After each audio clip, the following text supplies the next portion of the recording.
Hello everybody and welcome back to Red Eagle Politics. Make sure you guys like this video down below and subscribe to the channel if you are new. So after the 2022 midterms, Democrats held 51 seats in the Senate, and they still do, although because of this past election, Republicans flipped 4 Senate seats, and to be honest, they should have flipped 4 more, and there's plenty of reasons why. Third-party candidates, Mitch McConnell's dumb spending, and potential late-night antics in the mix in a couple of those states, but I digress. Either way, they did pick up 4 Senate seats. They picked up West Virginia because Joe Manchin's retiring. They picked up Ohio. They picked up the state of Montana, and also Pennsylvania, knocking off Bob Casey out of nowhere.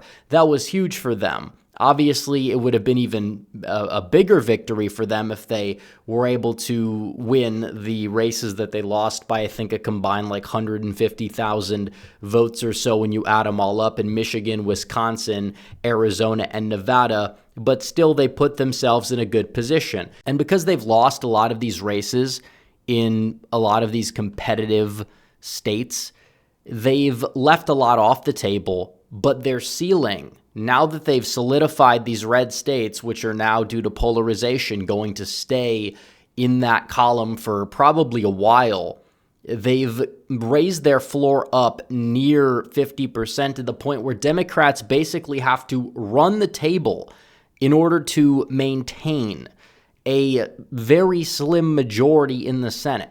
And we know this because Republicans have 53 seats, but they only control 4 out of the 14 seats in battleground states that Donald Trump won. Some of those states, like Arizona and Nevada, if party registration trends continue, probably you could make a case they're not really going to be very much of a battleground for much longer. And things can definitely change, and that's true in politics.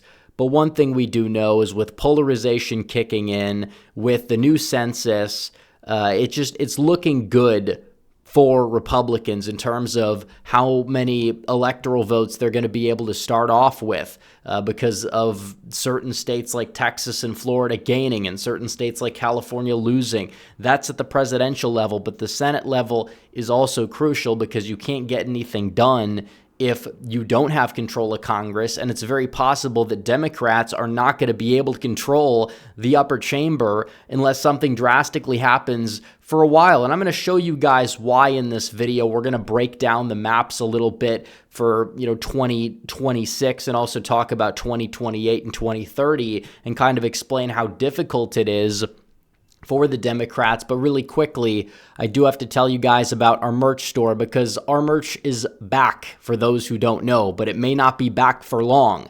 And if people want to buy something for Christmas, they better order it now while the sale is going on, not just because they can get up to 30% off this week only, but because, they want to make sure that their gifts are going to arrive on time for Christmas. So now is the time to buy, guys.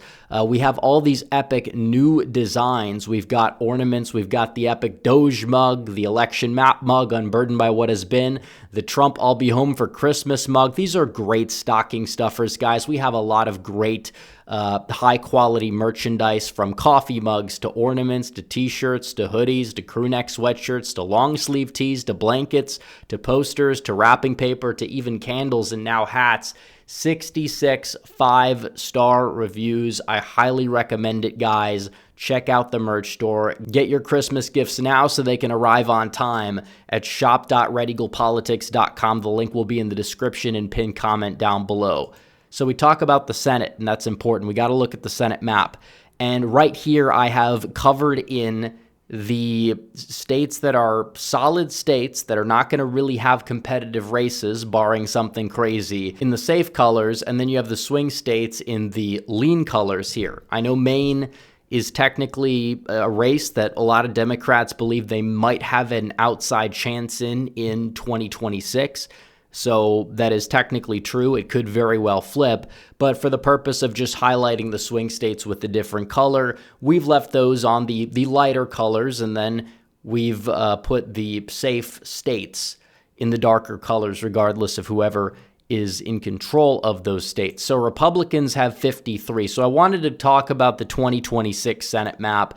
And this isn't necessarily a definitive prediction, but it's very possible Republicans could expand their majority in the midterms, because where are Democrats exactly going to win? They're not winning Texas. They're not winning Florida. They're not winning Iowa or Ohio or any of those other safe red states. You know, hypothetically, the best case scenario for them would be to somehow hold on in Georgia, which is very likely that Kemp's going to run for that seat, which is going to make it very difficult for the Democrats to win it. And I'm not really the biggest fan of Kemp, but it's true. You know, maybe if Roy Cooper runs, you barely knock off Tillis. I still think Cooper's overrated in terms of him running for federal office, especially against an incumbent, although Tillis, he could face a primary challenge or pressure to, vote properly and vote in line with Trump's agenda. That's a whole nother conversation. We could talk about that. There's plenty of primary targets on this map. Don't get me wrong. But, maybe Maine, the Democrats can go out there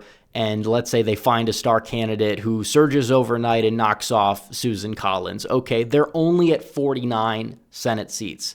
That's not good enough. Personally, yes, I think Michigan's a stretch for the Republicans. They don't have that much of a strong bench. I think the governorship, because Duggan's running, Pete Buttigieg carpetbagging, may run for governor. That's something that's got maybe a little bit of potential for Republicans if they can run a strong candidate, win the governorship there. I think they'd have a decent shot. Could some of that carry over to the Senate race? I don't know. I'd probably say Michigan stays blue. In New Hampshire, again, this is an interesting one because you might have Scott Brown run, who's a strong candidate.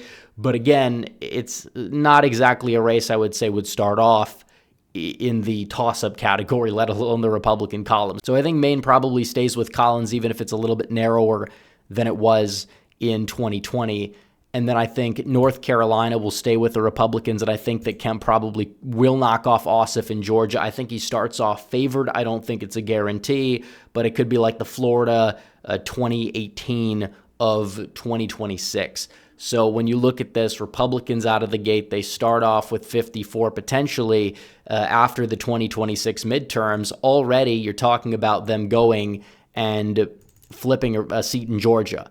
That gets them to 54 out of the gate. The Democrats right now, they're not really in a position to retake the Senate come 2028 because they would have to flip North Carolina and Wisconsin and then hold on to Nevada and Arizona where those party registration trends are working against them. Let's say Republicans end up picking up just those two alone. Maybe Georgia stays with Warnock for one reason or another, because it is true Georgia is moving to the left. North Carolina, I think Bud probably holds on. Up in Wisconsin, Ron Johnson, he may not run for re-election, but if he does run for re-election, he's got a decent shot to win. I think Fetterman probably does hold on, assuming that he's going to stay a Democrat, which I think he is. I think that he's just giving a lot of lip service to Republicans because he wants to be reelected, and that's kind of the way that he's going to go down. Maybe he, becomes like an independent who caucuses with like the Democrats, like Sinema or whatever, but that's still not exactly going to give Republicans a vote. He'll still be voting with the Democrats probably around 90% of the time or so, but he'll pay a lot of lip service to Trump and other Republicans if it, is seemingly going to benefit him. But regardless, you're talking about 2028.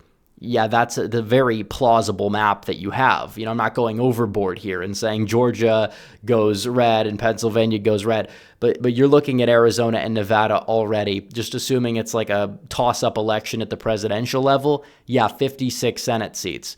Are Democrats going to be able to come back in 2030?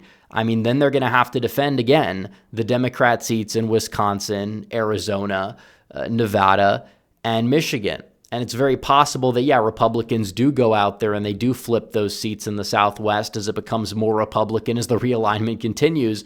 You have 58 Senate seats for the Republicans, 42 Senate seats for the Democrats. Maybe you could say, Republicans could win the Senate race in Michigan that year. They could get to 59.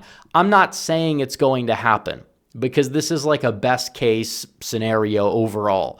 But it shows you that even if everything goes right for the Democrats, it's going to be extremely difficult for them to have any control of the Senate, even if you want to go do the worst case scenario for Republicans. And this assumes that you don't have any unforeseen, like, oh, Texas starts to go blue again, which is not going to happen after this election cycle. I can guarantee that. Even if it does start to come down a little bit, get a little bit closer, Republicans are not going to be at risk in 2026 of losing Texas, or even in 2030. I think Ted Cruz probably ends up retiring. You get somebody else in there by then anyways. But still, you're talking about filling out this map in terms of the worst case scenario for Republicans. That would mean that maybe you do lose North Carolina. Maybe you do lose Maine. And you obviously, in this case, would not be able to take over Georgia. Democrats are going to have the delegations of Arizona, Nevada, and Michigan all in their column, and Pennsylvania and Wisconsin will be split delegations here. Technically, the junior senator is Baldwin there. Johnson's the senior senator, so there we go. That's going to be what the map looks like. And then you go from there, 2028. Yeah, Democrats, they're going to have to flip both North Carolina and Wisconsin, but somehow hold on to Nevada and Arizona just to have a slim majority in the Senate. And like I said, I don't see this happening. I don't see it happening. That's like the worst case hypothetical scenario overall for Republicans. Like, Democrats have to run the table on consecutive election cycles in order to get there. I don't see it happening. It would take like a freak scenario for Democrats to have control of the Senate before like 2032, 2036 at that point, if not longer. So that just kind of shows that you have this permanent majority in the Senate for Republicans, at least for the next decade or possibly 2 decades at the rate things are going. And that doesn't even take into consideration like what happens if a state like New Mexico becomes a toss-up state, or what if New Jersey continues? Even if you do lose Georgia, you still might get a Republican senator in there in 2026 before that door closes for good in some of those Atlanta suburbs, which have grown and moved vastly to the left. So either way, there's a lot of stuff going on here for sure. It is true that there's a lot of work for Republicans to do, but they're kind of at their floor. And the floor for the Democrats hasn't even begun to bottom out in the Senate, because Republicans are just taking control of more states overall. I don't think North Carolina is going to become a blue state. I think Georgia, you could make a case for, is kind of in trouble. I think the Rust Belt stays competitive. I think Arizona and Nevada are actually going to become solid red states of a decent magnitude, maybe not like R+10, but solid, likely Republican states if these trends continue in both of those states. And then, New Mexico becomes competitive, etc. Democrats are not exactly in the best shape in the Senate, which means their agenda in the future, they're really going to struggle to get things done, and the Overton window is going to move in the direction that it needs to move in, even if Democrats one day do reclaim that upper chamber 10, 15, 20 years from now. So anyways, guys, make sure you guys like this video down below, comment down below, subscribe to the channel, hit the bell for notifications so you never miss another video. Follow me on social media. The links are all in the description down below, and I will see you guys in the next one. Red Eagle out.